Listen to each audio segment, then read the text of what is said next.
Kevin Costner found out his character had been killed off the biggest show in America the same way a random fan would, the morning after it aired, from someone else.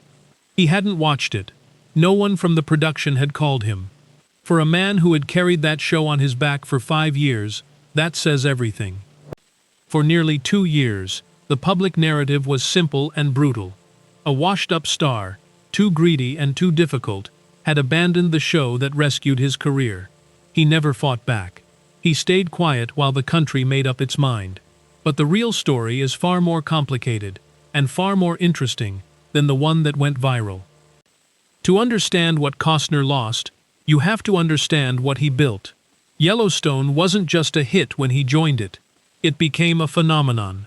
By season 5, the premiere pulled over 12 million viewers on its first night alone, climbing to nearly 16 million within 3 days. In an era when streaming had shattered audiences across 100 platforms, nobody was supposed to do numbers like that anymore. Costner was the face of all of it. And he had the kind of weight behind him that can't be faked.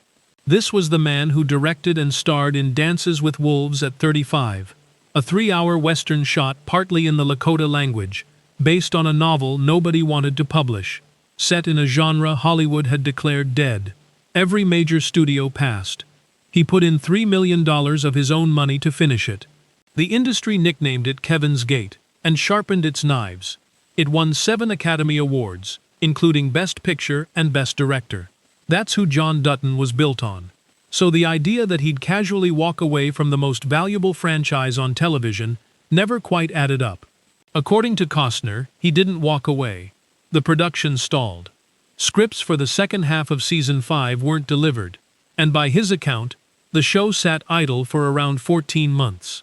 His legal team called the widely reported claim that he'd offered just 1 week of availability an absolute lie. Meanwhile, he had hundreds of crew members hired and a budget burning for Horizon, his independently financed 4-part Western epic, another bet-everything passion project, decades in the making, built to fit the gaps between Yellowstone seasons. When those gaps kept shifting, he says he simply couldn't hold both. What made the timing devastating was that Costner's marriage of 18 years collapsed that same week the Yellowstone headlines exploded. Divorce proceedings became the venue where the full backstory came out, the reported $24 million offer, the disputed creative terms. The contract restructuring, he says, changed the deal beneath him. He was explaining the death of his biggest role and fighting for his children in the same courtroom, in the same breath. In 2026, creator Taylor Sheridan offered his own version of events, claiming Costner had originally been contracted for just 3 seasons and that the network kept extending his role out of fear, causing the show, in Sheridan's words, to tread water rather than evolve. If that account is accurate, no single person is really the villain. The show just held on too long to something it couldn't bear to release.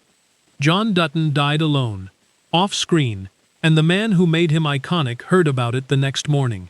Meanwhile, Horizon's first chapter opened to disappointing numbers, and the sequel still has no release date. Costner has been chasing the same reckless dream his whole career, sleeping in his truck, betting his own money, refusing to settle. It hasn't paid off yet, but it never stopped him before. If this kind of story is your thing, hit like and subscribe. There's plenty more where this came from.